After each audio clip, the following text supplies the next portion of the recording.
أكد شكيب بن موسى وزير التربية الوطنية والتعليم الأولي والرياضة أن الوزارة مستعدة لإعادة النظر في النظام الأساسي الخاص بموظفي قطاع التربية الوطنية، حيث ستعمل الوزارة على فتح حوار مع الأطراف المعنية لتجويد هذا النظام الأساسي.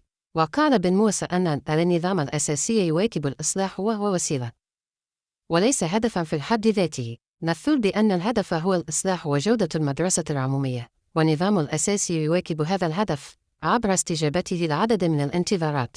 وفي الوقت نفسه نأخذ بعين الاعتبار أن هناك تخوف، هناك نقط يمكن أن نكون لم نتوافق في طريقة تحريرها، وهذا خلق تهوق لدى بعض الأطراف. هناك في بعض الأحيان الحاجة إلى ضمانات إضافية، وهذا هو توجهنا حينما اعتبرنا أن هذا النظام الأساسي قابل للتجويد. وأضاف المسؤول ذاته أن النظام الأساسي جاء نتيجة اتفاق 14 يناير المحدد للمبادئ الأساسية والذي وضع إطاراً للعمل، مشيراً أن هناك ملفات جديدة والتي ظهرت بعد صدور النظام الأساسي بالجريدة الرسمية، كما هناك ملفات تهم بعض الفئات وملفات تهم موضوع الأجور، حيث اعتبر الوزير أنه من الضروري ترك باب الحوار مفتوحاً حولها، وهو ما دفع الحكومة إلى تشكيل لجنة تضم وزارته تشتغل حول مضمون هذه المواضيع. وأشار بن موسى أن الإصلاح يمر عبر تنزيل عدد من الأهداف الأساسية المرتبطة بالتلميذ بغرض محاربة الهدر المدرسي ورفع